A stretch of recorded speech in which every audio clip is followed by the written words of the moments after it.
Bienvenidos a este nuevo capítulo de Laborcast. En el día de hoy vamos a dedicar un capítulo a labor. Es decir, va a ser un capítulo especial donde hablaremos un poco de lo que hacemos, cuáles son nuestros servicios. Vamos a tener a dos invitados de lujo que son dos miembros de nuestra firma. Uno, el más novel, que es Simón Franco, y otro, el más joven, que es Jesús Vilano.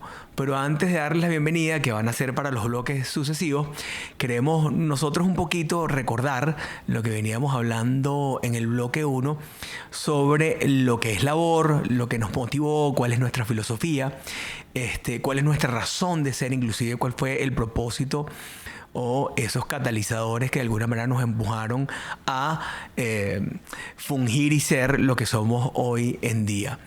Yo creo que es muy importante traer a colación que labor siempre estuvo de alguna manera inspirada en lo que son los medios alternos de resolución de conflictos, sobre todo en la negociación. Es decir, cómo tú puedes prestar servicios en el ámbito de las relaciones laborales, en el ámbito de las relaciones humanas o en el ámbito del derecho del trabajo bajo un esquema de teorías o de relaciones negociadas. Fíjense que eso es una actualización o un cambio de paradigma relevante porque trae consigo que estén implícitos en cada una de las características o de las vertientes de cómo prestamos el servicio, los elementos de la negociación. Por ejemplo, nos interesa muchísimo conocer las necesidades de nuestros clientes, con ese rol empático típico de la negociación. Nos interesa muchísimo la comunicación, el delivery del servicio, es decir, cómo es percibido, cómo es recibido, las consultas, los servicios que nos son solicitados por los clientes. Nos interesa la satisfacción, es decir, acá, como siempre lo decimos, no es la consulta que sacó 20 puntos, sino es la consulta que realmente satisfizo o agregó valor a nuestros clientes. Y agregado ese valor, bueno, cooptar ese valor. Segundo, nos interesa, o tercero, nos interesa muchísimo lo que es el contexto de la negociación, los actores, los elementos del contexto que en él participan y cómo es su interacción. Que sean interacciones ganar-ganar, que sean interacciones contributivas, que sean interacciones que generen o privilegien las relaciones futuras. No necesariamente esos fueron los esquemas donde nos criamos históricamente, por lo menos en mi caso particular. Sé que el caso de Pedro Uriola, mi socio, que estuvo en el capítulo anterior, en el capítulo número 2, veníamos quizás de estructuras donde la visión fue caracterizada como eat what you kill, o sea, es decir, mata lo que tú puedas, donde los distintos departamentos que componían a la organización estaban separados como por silos, no necesariamente se comunicaban, sino que se unían solamente cuando tenían los pocos trabajos comunes y eran evaluados por horas ejecutadas, por trabajos logrados, pero no por un objetivo común de la organización. Hay un paradigma de todas las firmas de abogados que es diferenciador. Lo segundo, lo jerárquico. Es decir, eran organizaciones muy jerárquicas donde el poder, donde el liderazgo por la autoridad era lo determinante. Quizás acá en labor, una de las cosas que nosotros practicamos con el ejemplo, pero también así lo transmitimos a los clientes, es un liderazgo mucho más horizontal, un liderazgo más afiliativo, empático, de colaboración, que promueve precisamente el trabajo en equipo, elemento relevante en la negociación, porque tú cuando tienes un equipo de negociación, tú no tienes una sola persona que decide, sino tienes mecanismos para tomar decisiones, porque al final del día la negociación también es un mecanismo para toma de decisiones, pero en forma conjunta y no en forma, digamos, unipersonal o unilateral. Esos elementos culturales fueron como muy relevantes a la hora de activar, a la hora de catalizar, a la hora de motivar lo que en definitiva era labor. Pero creo que lo que más ha sido definitorio es la transversalidad, es decir, cómo nosotros trabajamos en áreas del saber donde no solo está presente el derecho del trabajo, donde no solo está presente las relaciones laborales, sino que están otras áreas del saber. Es decir, ahorita estamos trabajando con aliados en el área de la inclusión, en el área de las políticas públicas, en el área de la gestión de gente, del talento, pero también en el área de la planificación estratégica, de la transformación digital, donde ya no es derecho, ahora es un conjunto de profesionales con un conjunto de áreas del saber que se unen para generar valores diferenciadores en la prestación de su servicio. Gracias.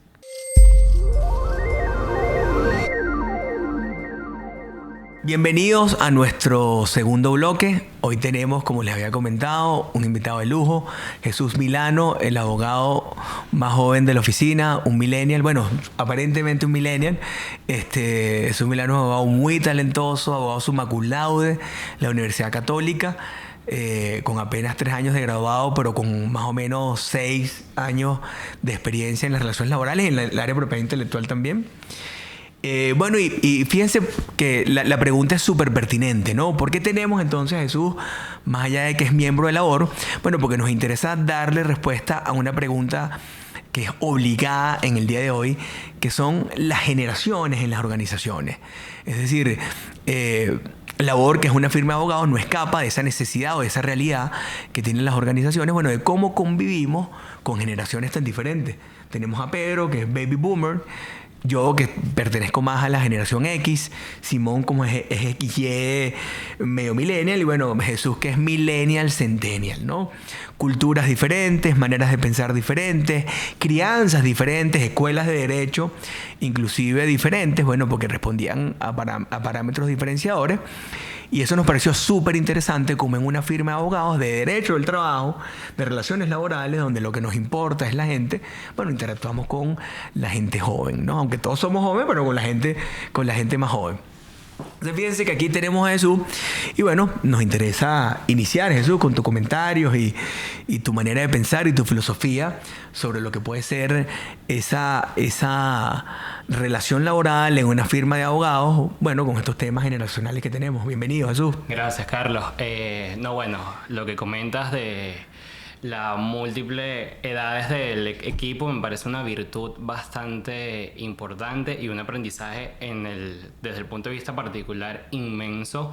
Al final yo me nutro mucho de sus experiencias, pero yo creo que también ese punto de vista que puedo tener yo como una persona más joven también ayuda a crecer al equipo y a prestar un mejor servicio a nuestros clientes y mejorar cada día como equipo. ¿Cómo te sientes, Chucho? Fíjate, ¿cómo te sientes acá? Tú que quizás eres el más joven, ¿cómo te sientes tú en un espacio donde, por ejemplo, la ley sigue siendo la misma de los 70, los 80, los 90, el 2000, dependiendo de qué norma, o por lo menos la estructura del sistema normativo, ¿no? Yo creo que hoy, por más que tengamos una ley del 2012, seguimos teniendo una ley del 36. Tú vas a unos tribunales cuya cultura organizacional sigue siendo una cultura que responde más a los parámetros anteriores, es decir, no hay tanta transformación digital, no hay acceso al servicio automatizado, sino sigue siendo un trabajo muy manual. Quizás la competencia y la interacción entre las firmas de abogados sigue siendo muy igual de complementariedad, pero no de innovación. Es decir, no hay mucha innovación. De hecho, son muy pocos los emprendimientos en Venezuela de Legal Tech donde aplican la tecnología al derecho. ¿Cómo lo ven ustedes? O sea, como millennials, como personas que nacieron en el mundo táctil, o como tú, bueno, yo imagino que tú naciste y tenías ya un Nintendo DS contigo. Ese era tu lo vieron una parinola, tú tenías un Nintendo DS. Bueno, ¿cómo ven ustedes? ¿Ustedes lo ven como algo anacrónico, lo ven como algo estático, como algo que no ha mutado o no se ha transformado? Pero sin embargo decidiste estudiar derecho, ¿no? Por otras razones, pero en la ejecución, que es lo que importa. Es decir, cuando tú te sumerges y tratas de dar el servicio que sientes pues, en ese paradigma que no se ha actualizado. Sí, bueno, es bastante retador, es un choque bastante importante a lo que yo conozco justamente como comentabas desde pequeño, que yo nací con la tecnología a la mano y encontrarme aquí trabajando e ir a unos tribunales, a una inspectoría, donde todo debe ser hecho con las uñas, de forma manual, es bastante difícil. Sin claro, embargo, y no lo decimos en términos peyorativos, sino no, que en es absoluto, lo que hay, porque al final, sino es como el paradigma, claro, ¿no? Y ahorita con los accesos de la información uno se compara y es mucho más fácil comparar el régimen venezolano y lo que tenemos aquí con lo que podemos encontrar en cualquier otro país del mundo, claro, y en otros sistemas. Y allá vemos que la tecnología ha permeado a los organismos públicos, lugares, claro, donde nosotros prestamos servicios o donde apoyamos a nuestros clientes, Y esa comparación te entristece, sin lugar a dudas, pero también es un motivador para ser creativos en la forma de relacionarnos con los funcionarios, con nuestros clientes y buscar siempre las mejores soluciones con los recursos que se consiguen en el país y en estas instituciones. Claro. Fíjate, Jesús, y ustedes en la universidad, tú por lo menos eras un estudiante de 20, no se cuestionaban eso con los profesores. O sea, es decir, de repente tú estabas viendo introducción al derecho, filosofía del derecho, por lo menos filosofía del derecho. O sea, ¿cómo es que de repente no habían unos dilemas como importantes de decir, bueno, profesor, chévere que hablemos de los clásicos de la filosofía, Aristóteles, Platón, Sócrates, pero ¿y de la tecnología quién habla? O de repente un profesor de ciencias políticas, profesor de sociología jurídica, donde no es solamente lo legal. Yo creo que eso es importante llevarlo a las escuelas de derecho, porque es una realidad que llegó por muchísimo tiempo y que no va a mutar, que es esa transformación, o sea, irrupción de la tecnología en el mundo jurídico.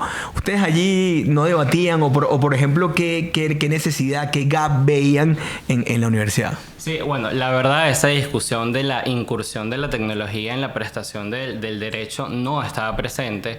Creo que ¿Tú eres egresado de la universidad? De la Universidad Católica Andrés Bello. Creo que ya hacia el final de mi carrera, cuarto, quinto año, había unos seminarios especializados para hablar de estos temas, relacionándolos con la propiedad intelectual, pero esos espacios realmente no se daban en la universidad y en las clases. Y a veces sucedía que hablábamos de instituciones o figuras que existen o que existieron en la realidad que nosotros no conocíamos. Y hay una anécdota que yo siempre cuento, que estábamos viendo el cheque. Ajá. Y todos nosotros, ninguno llenó un cheque. Así claro. Que, profesor, ¿Y qué es un cheque, profesor? Él lo daba por sentado y nosotros de verdad que no teníamos idea de que el cheque se llena así, que es el endoso, y nos los tenía que explicar paso por paso. Y dígame, depositar dinero o un cheque también era algo bastante novedoso para nosotros, porque nunca lo habíamos hecho, pero era justamente lo que comentas. Hay unas instituciones que tienen mucha historia y que siguen presentes en la sociedad, pero porque nosotros estamos atrasados con lo que está sucediendo en el mundo. Sin embargo, pueden ser utilizadas sin lugar a dudas para hacer empresas, para hacer equipo, y es buscar en Venezuela, con lo que se tiene, la mayor innovación posible. No, total. Y yo lo pregunto, Jesús, sobre todo desde una visión muy constructiva y realista, porque no podemos, este podcast precisamente es para hablar de la realidad, no de lo que nosotros creemos, de lo que dicen los libros, sino para hablar de la realidad, también de lo que pasa y de lo que creemos como conclusión, ¿no? Pero sobre todo, ese es un aspecto en la universidad, es un aspecto en la formación que está allí, que pareciera que hay un hueco, pero también como visión de trabajo. O sea, es decir, ¿por qué labor, desde tu mirada, para ti fue atractivo, fue diferente, más allá que, bueno, nos conocemos hace años porque somos casi que familia, pero ¿por qué tú tienes amigos, compañeros, trabajaste en otra firma, bueno, como MGA, que son aliados, que también comparten una filosofía diferente, pero ¿qué sientes tú que quizás puede ser diferente en labor para tu generación? Sí. Bueno, lo comentabas tú, el tema de la estructura de la empresa, que es bastante horizontal. Yo tengo esa cercanía de hablar contigo, con Pedro, que incluso me lleva unos cuantos años, que puede ser mi padre. ¿Estás diciendo que Pedro es viejo? No, bueno. Mosca, ¿eso que tú ves? Los hechos son los hechos. Tiene unos años más que yo. Sin embargo, pese a eso, hay una cercanía bastante grande, una facilidad de hablar, e incluso una igualdad cuando estamos teniendo una discusión jurídica, que cualquier cosa que yo pueda decir o pensar será tomada en cuenta para una consulta, para una demanda, para la realización de un cálculo o para simplemente decidir qué vamos a publicar, qué vamos a hablar en el podcast. Claro. Y eso para mí es súper valioso, porque lo veía justamente con mis amigos cuando estaba estudiando en la universidad, que apenas éramos pasantes, asistentes legales. Ya desde ese primer momento yo tenía esta posibilidad y mis amigos realmente no, y se referían a estos jefes o socios de la oficina, porque a Carlos no le gusta que use la palabra jefe, como doctores. Y yo llamo a Pedro y a Carlos por sus nombres, Pedro y Carlos, y para mí eso es súper valioso y fue una de las razones por la cual ingresé al labor y he permanecido mucho en el tiempo. Claro, yo creo que es importante, Jesús, eso que mencionas, porque hablar del futuro del trabajo que ya es hoy es hablar de las necesidades que cambiaron. Es decir, tienes una generación denominadas millennials o centennials, que es una generación reciente, donde sus necesidades, sus motivaciones obedecen a otras realidades. Y no es que son diferentes o que son mejores o que son peores, porque uno lee esos artículos por allí, que muchos de ellos son como con muy poco contenido, que hablan como que de las ventajas y desventajas, o lo que gusta y lo que no gusta. Yo creo que sencillamente, como toda generación, obedece a realidades y a condiciones diferentes que sencillamente se satisfacen con cosas diferentes. Y allí creo que es donde está el punto, porque en el caso de las organizaciones que prestan servicios jurídicos, quizás una vez más estamos un pasito más atrás para satisfacer esas necesidades. Entonces todavía sigue existiendo la política de las puertas cerradas, la política de horizontalidad, donde socios en la cúpula que no necesariamente hablan con las generaciones de relevo, donde las sucesiones, es decir, la generación de relevo que se inserta y que debe ser formada y que debe estar llamada a tomar en el futuro inmediato los cargos de esas organizaciones, no existen. Entonces es un llamado a atención también para el medio de servicios jurídicos legales, que desde el punto de vista gerencial se transformen, generen esas habilidades blandas, se relacionen, tengan liderazgo mucho más cercano, mucho más empático, para que precisamente el mundo de los servicios legales no solamente crezca en lo técnico, sino que también crezca en lo organizacional y en lo que es la gerencia del talento humano de esas organizaciones. Eso, y si entramos en los servicios, por ejemplo, en labor, porque esto parece como que estamos haciendo la venta de los servicios de labor. Bueno, en parte sí, es parte de este podcast, no lo podemos negar, pero a mí sí me interesaría que alguien tan joven de 26 años como Jesús nos diga, ¿cómo prestamos servicios aquí, Jesús? ¿Cómo es tu delivery? Desde un requerimiento del cliente hasta la presentación de una propuesta, hasta el análisis y la entrega de ese entregable final, valga la redundancia. ¿Cómo lo hacemos en labor? Sí, yo creo que dos características fundamentales que yo he notado y que ha modelado sin lugar a dudas la oficina, Carlos, Pedro, Simón, son dos. Uno, la necesidad de un diagnóstico, ¿sabes? La primera actividad que nosotros siempre realizamos en la oficina, ya sea a través de una reunión con el cliente, un correo o un cuestionario que le podamos hacer a la persona que acude a nosotros, es conocer e identificar cuál es la necesidad y cuál puede ser la causa de ese problema. Claro. Allí, bueno, muchas modalidades, como comentaba, puede ser desde un cuestionario muy general sobre obligaciones laborales, si la estás cumpliendo o no, o una conversación mucho más amena, presencial o por Zoom normalmente, con el cliente, para que él pueda abrirse con nosotros y contarnos con lujo de detalles cada una de las necesidades que tiene. Y el segundo punto es esa orientación a los resultados, a las conclusiones, a las recomendaciones. Antes yo veía justamente también con mis compañeros unas consultas bastante extensas que a veces los clientes creo que se saltaban esa parte e iban justamente a la parte final de esa recomendación para ver lo que el escritorio consideraba era el mejor curso de acción para la empresa. Nosotros realmente, nuestros clientes podrán dar fe de ello. Nosotros empezamos con las conclusiones y recomendaciones para que ya tengan de la mano desde un principio, ya sea porque es urgente o no, la respuesta a su duda, a su inquietud, para resolver esa necesidad. Total, y esa es la primera característica, Jesús, que yo coincido totalmente, que es diferenciadora. Es decir, es un servicio con orientación al cliente, desde la mirada al cliente, donde no vendemos una receta única, no vendemos churros.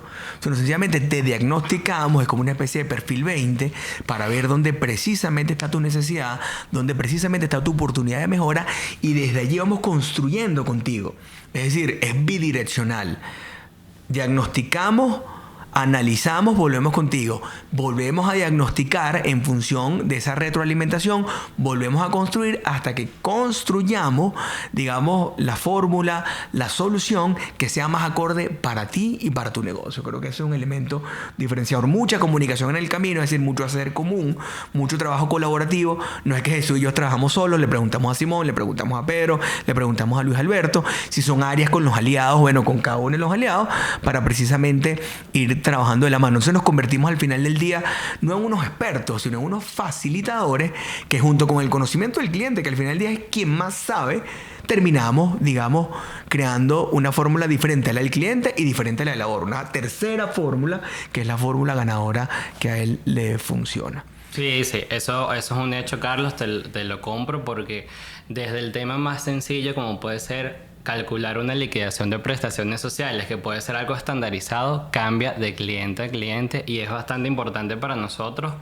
investigar justamente cuál es el contexto, en este caso de la compensación del cliente, para entregar justamente la liquidación de prestaciones sociales acorde a eso. Claro. Y lo que comentabas de que cualquier consulta, cualquier trabajo se hace un feedback con el cliente, pero también se hace un feedback con el equipo. El hecho de que yo esté a cargo de un proyecto o de una consulta no significa que va a ser únicamente mirado y redactado por Jesús Milano, sino que tengan por seguridad que va a ser discutido y revisado, claro, y tratado por los demás restos del equipo, que creo que es súper importante. ¿Tú consideras que acá en labor el uso de herramientas tecnológicas es relevante?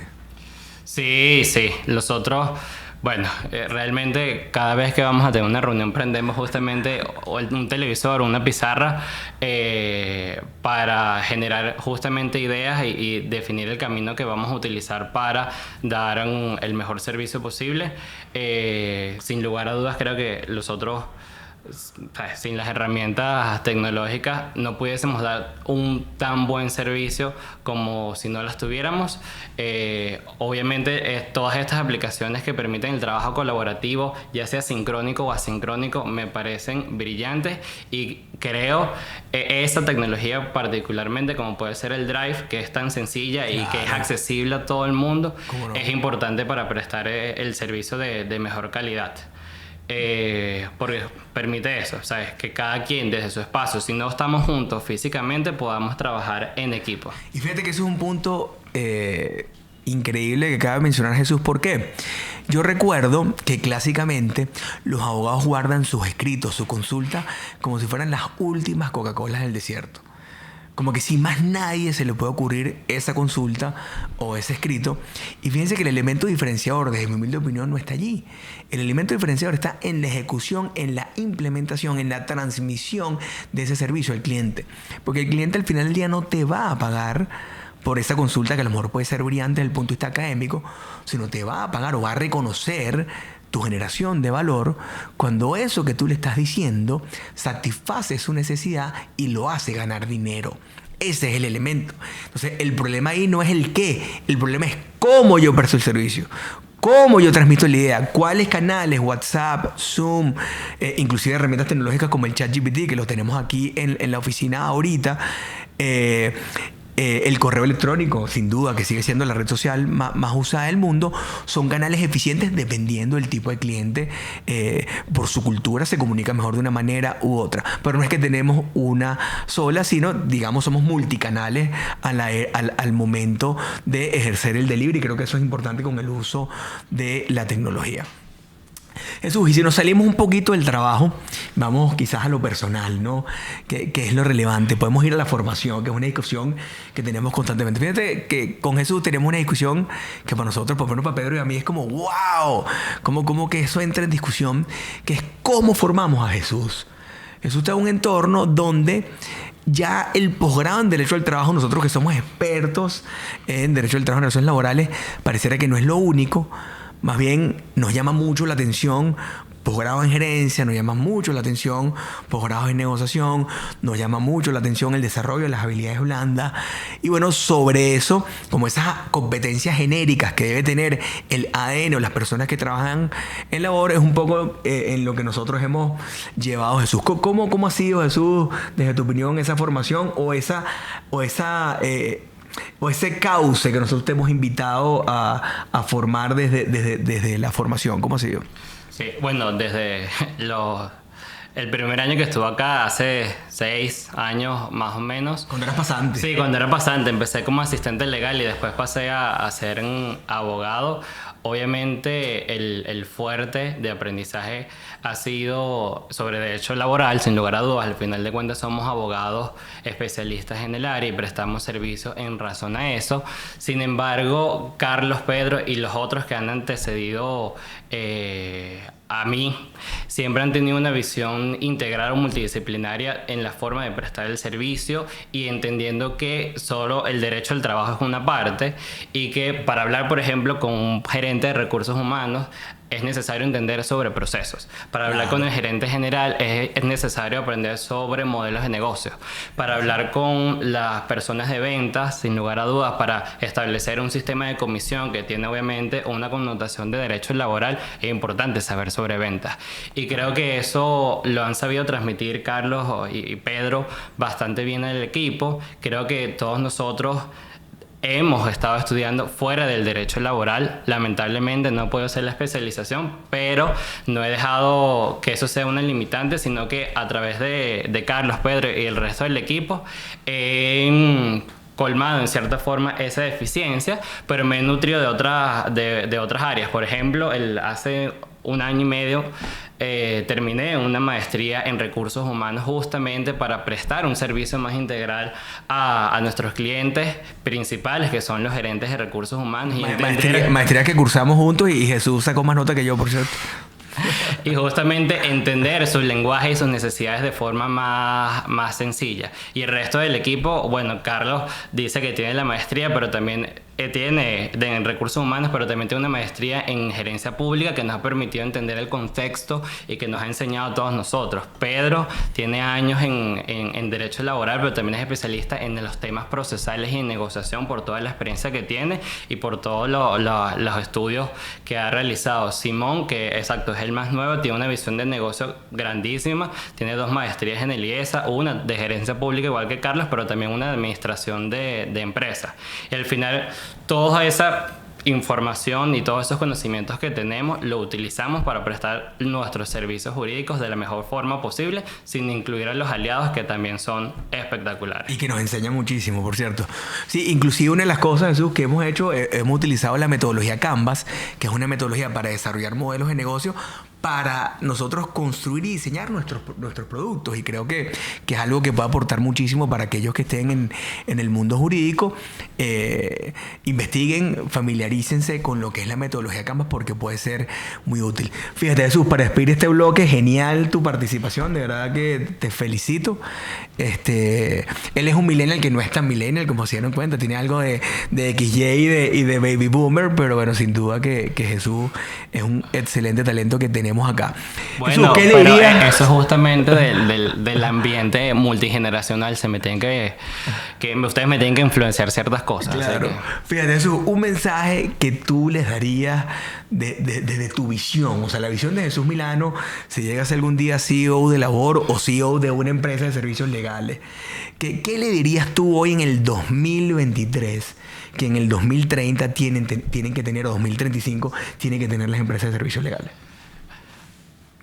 Conocimiento en gerencia, planificación y tecnología. O sea, al final de cuentas, el mundo y el futuro del trabajo, de la prestación de los servicios, todos los aspectos de la vida muy probablemente estén imbuidos por la tecnología. Obviamente no todos vamos a ser ingenieros en telecomunicaciones o en sistemas, pero sí debemos tener un conocimiento mínimo de las herramientas que podemos utilizar para mejorar esa prestación de servicio y en general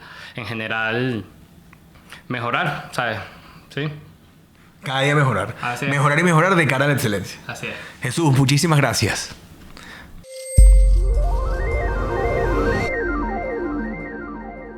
Bienvenidos al tercer bloque de nuestro capítulo de hoy. Como les había mencionado, tenemos otro invitado de lujo, el doctor Simón Franco, bueno, que es abogado, pero también tiene 2 maestrías en temas gerenciales. Fíjense que con Simón pasa algo bien particular. Obviamente es miembro del equipo de Labor hoy en día, pero en el pasado fue nuestro cliente. Simón durante muchísimos años estuvo en la Cámara, era parte de la consultoría jurídica de la Cámara de Aseguradores de Venezuela, de la cual nosotros también, fuimos asesores y miembros por bastante tiempo. También está en Inclusion con Alesia, a quien le mandamos saludos, Alesia Rodríguez, gran aliada, que se encarga básicamente de promover y desarrollar políticas públicas para la inclusión. Y bueno, ahorita nos acompaña Simón aquí en Labor. Con Simón se nos ocurrió una idea importante. Como Simón tiene esa dualidad de haber estado recibiendo el servicio y hoy en día preste el servicio en Labor, bueno, nos pareció muy interesante entrevistar a Simón para que nos transmita un poquito esa experiencia de él en ambas caras. A ver, Simón, bienvenido. ¿Cómo estás tú? Gracias, Carlos, por la invitación.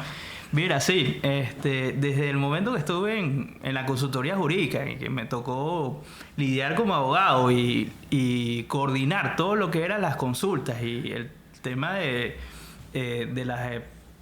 las consultas y los diferentes abogados, siempre es un reto, pues, tratar con los abogados el tema de cómo se hace el delivery del servicio, cómo desde la misma propuesta ya se empieza a complicar un poco la cosa.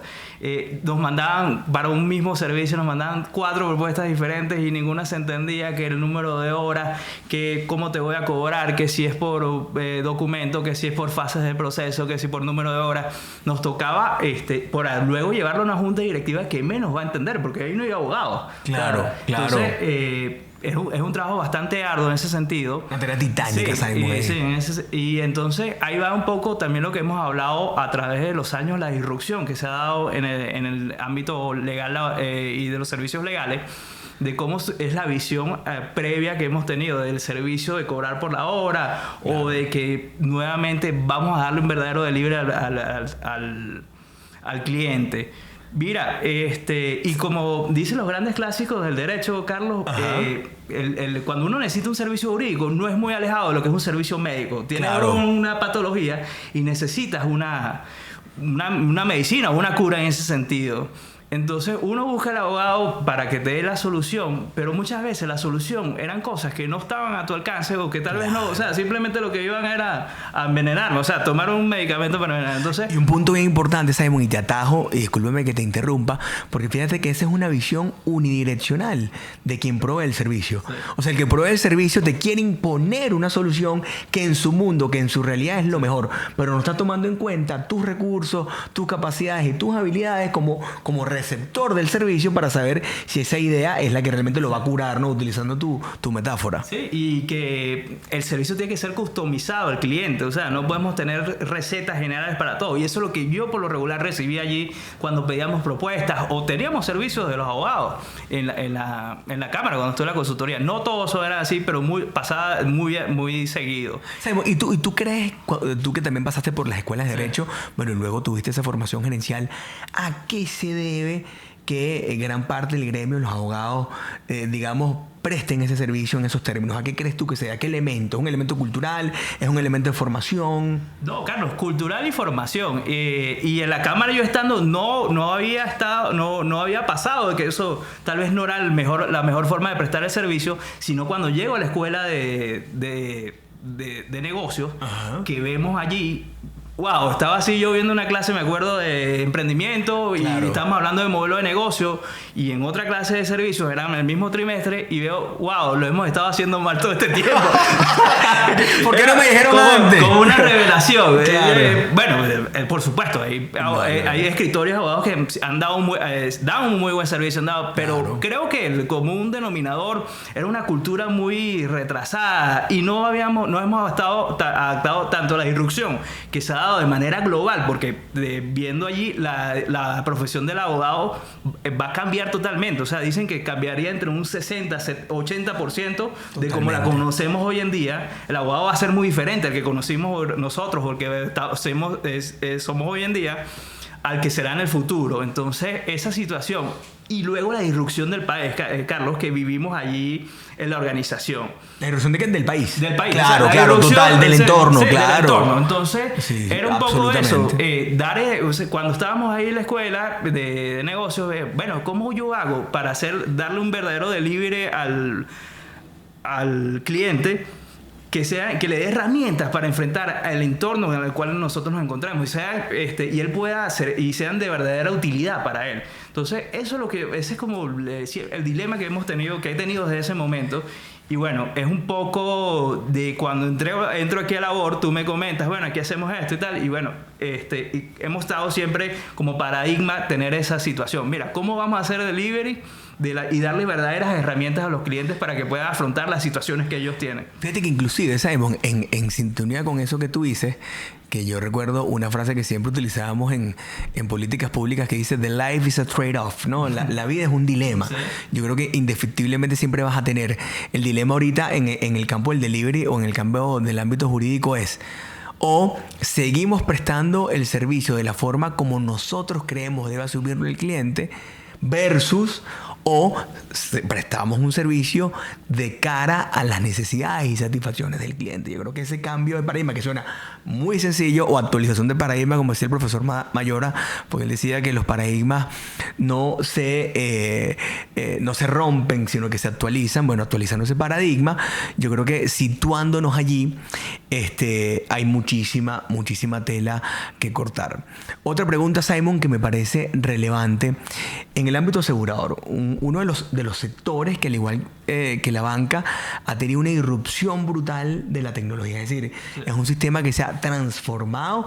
Casi ahorita es el do it by yourself. O sea, tú contratas la póliza virtualmente, declaras el siniestro virtualmente, te pagan virtualmente, tienes un doctor por teléfono o en la aplicación. Tienes inclusive, por ejemplo, para personas que sufren enfermedades crónicas como la diabetes, detectores con el celular del nivel de glucosa de la sangre. O sea, ese es un sector que se ha transformado brutalmente en Venezuela. Inclusive tenemos varios ejemplos de ello. Pero fíjate entonces cómo actores elementales y fundamentales que son proveedor de servicios de esa área, como los servicios legales, porque si hay un sector regulado, Simon, en el mundo, y Venezuela no es la excepción, es el ámbito asegurador. Todavía tenemos una oportunidad de mejora a los abogados, bueno, para prestar ese servicio delivery adecuado.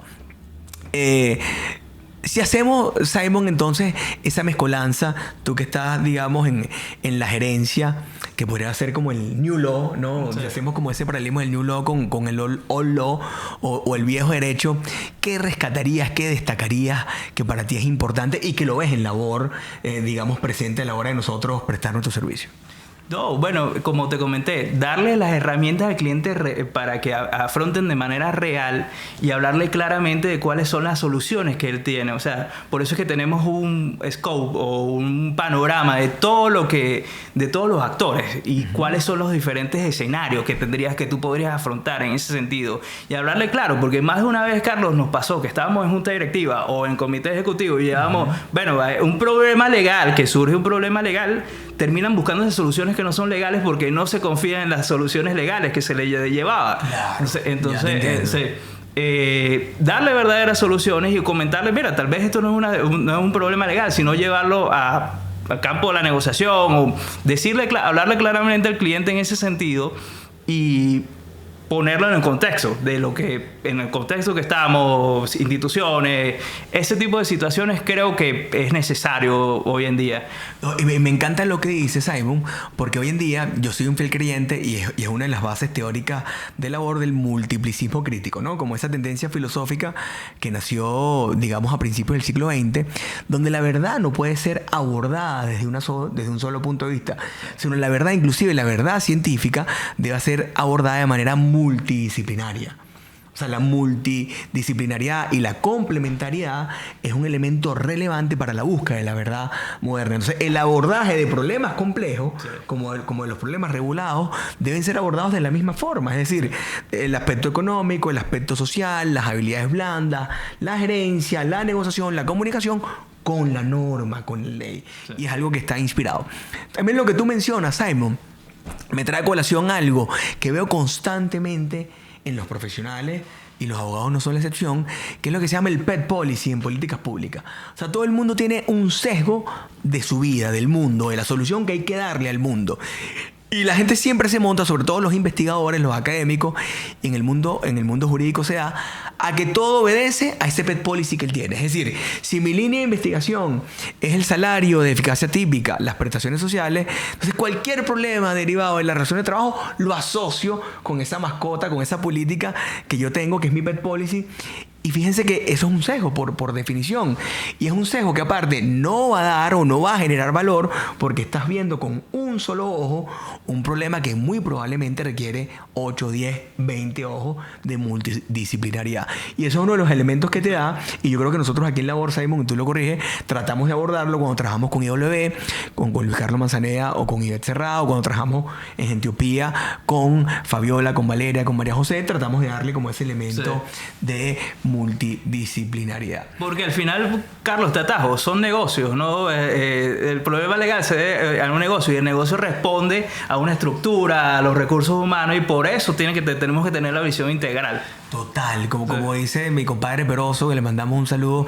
Yo soy abogado del negocio, me dice él. O sea, no necesariamente nos casamos en quién tiene la razón o en la verdad procesal, la verdad jurídica. No, ¿cuál es la solución del cliente, no? Que puede ser importante.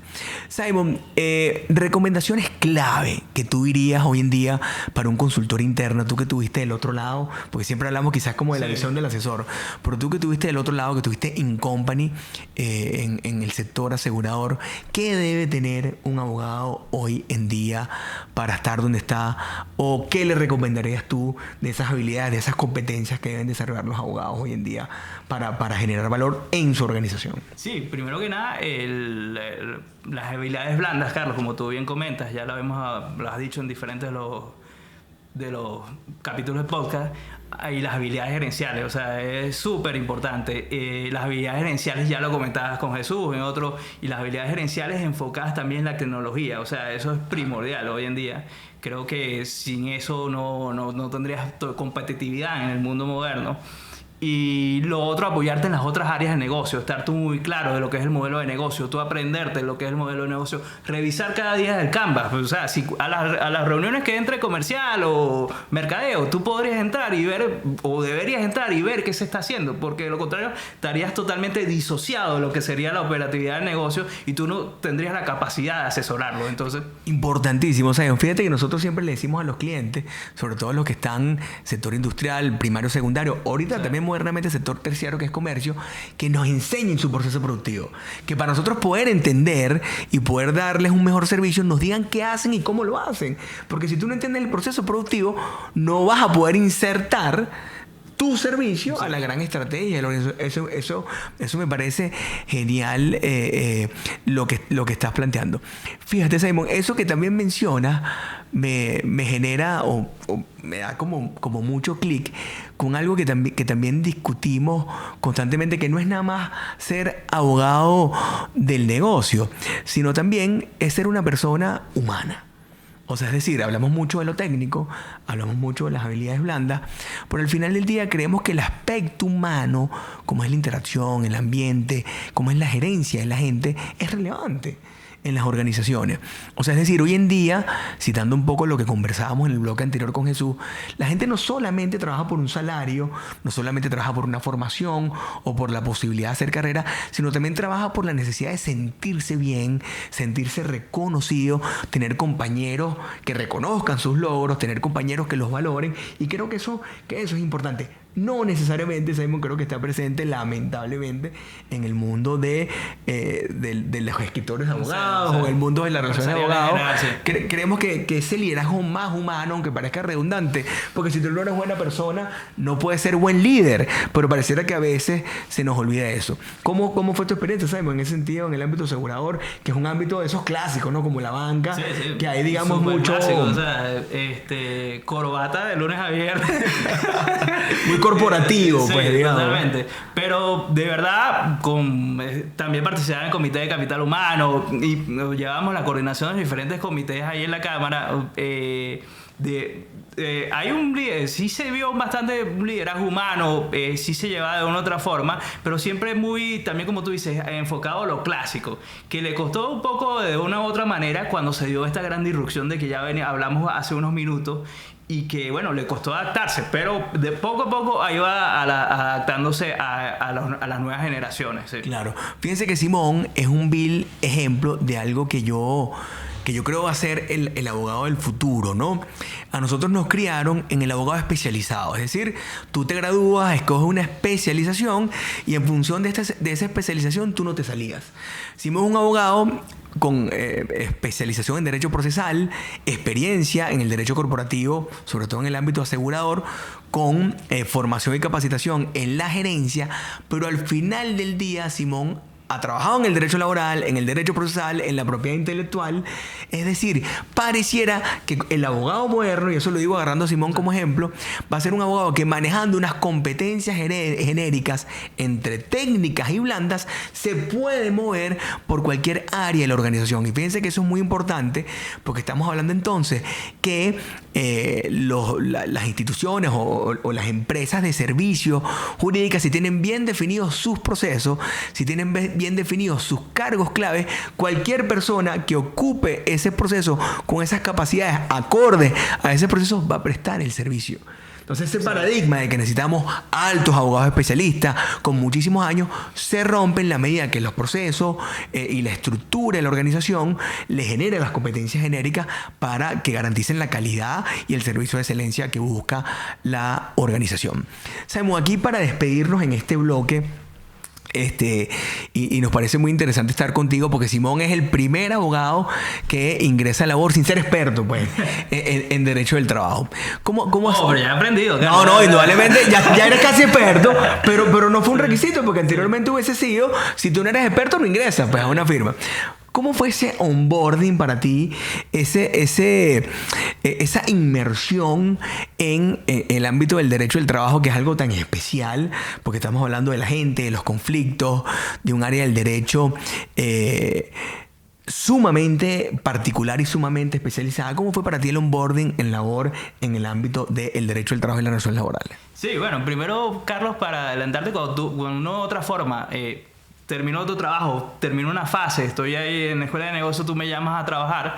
No vengo a trabajar nada más porque me gusta el ambiente, conocí a uno que otros muchachos, sino por la visión que tenemos en labor como organización. Bueno. De darle verdaderas herramientas, ya lo he dicho varias veces ahorita, de verdaderas herramientas a los clientes para afrontar el contexto, tanto actual como global, y que se adapta a la visión que hemos venido hablando del nuevo abogado, del New Law. O sea, la transición, por supuesto, hacemos las cosas clásicas, pero la transición hacia el New Law, creo que tú la tienes muy clara y aquí lo estábamos llevando a cabo en ese sentido. Entonces, es como un poco, como el poco de millennial que cargo yo, porque también soy...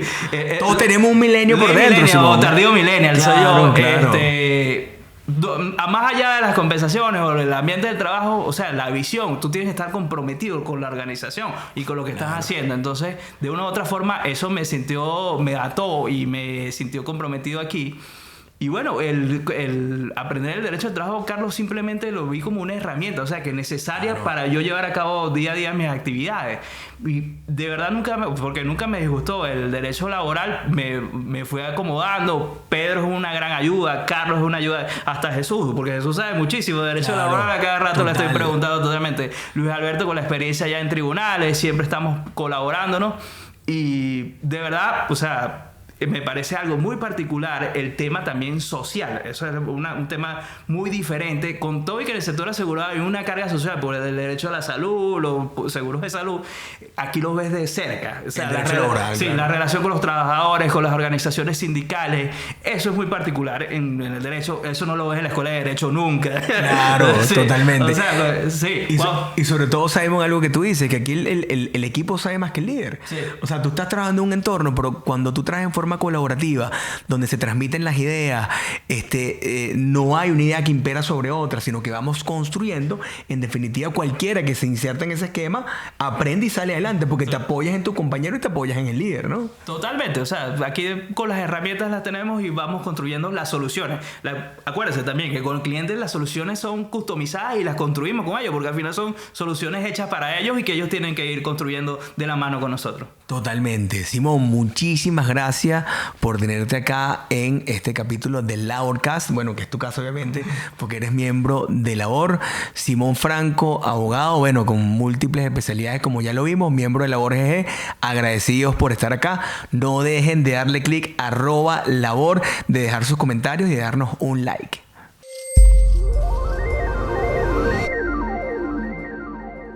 Señores, para terminar, incorporamos un nuevo bloque, que es el bloque de recomendaciones. Vamos a tratar en cada uno de los sucesivos capítulos, incorporar películas, libros, inclusive series o podcasts que para nosotros pueden ser relevantes. En el día de hoy, para empezar, yo quiero recomendarles dos clásicos obligados de la negociación. Uno es el Getting to Yes de William Ury y Roger Fisher, donde se plasman como aquellos principios fundamentales que debe tener toda negociación. Por ejemplo, separar las personas del problema, explicar los elementos fundamentales de la negociación. Fíjate que una de las grandes críticas que yo le hago a ese libro, siendo muy importante a nivel de principio, es que no toma en consideración al contexto como un elemento relevante de la negociación. Y nosotros en Venezuela, el contexto es elemental para entender la negociación. No necesariamente, como dice la gente, ese es el método Harvard. Realmente no es el método Harvard. Ayudó muchísimo de la Universidad de Tufts, también en Boston, que aportó a ese libro del Getting to Yes y a ese centro de investigación de conflictos.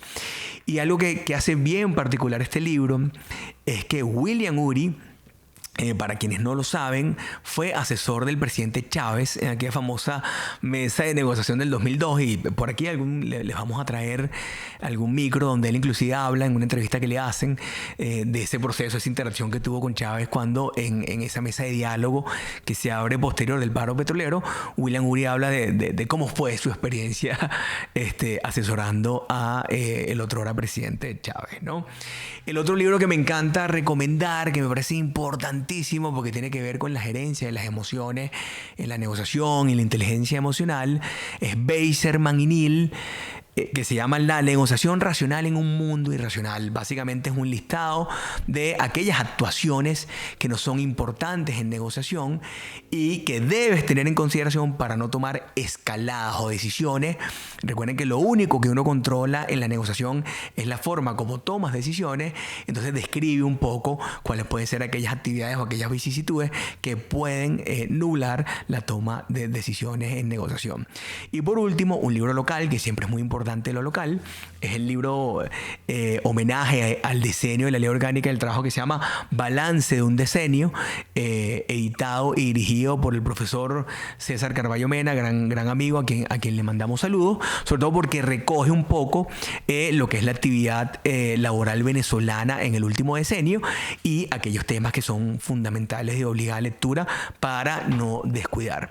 También recomendándoles un podcast que a nosotros nos ha gustado muchísimo. Le recomendamos Las ardillas en el cable, producción peruana, tremendo podcast que habla sobre todo sobre el dilema del Big Law y el New Law, es decir, cómo se está perfilando el nuevo mundo de los servicios legales, del delivery de los servicios legales, de las organizaciones que prestan servicios legales, y cuál es el paradigma que se está rompiendo o que se está dejando atrás. Para culminar, no olviden suscribirse a nuestro canal de YouTube, @labor, dejen sus comentarios, denos like. De verdad que sumamente contento con los amigos, clientes, toda la comunidad, porque al final esto es una comunidad de aprendizaje que estamos montando acá. Es una comunidad de ideas. Aquí no venimos a recetas ni a implementar verdades, pero sumamente agradecidos que dejen sus comentarios, que con todo gusto los responderemos. Un gran saludo y nos vemos pronto.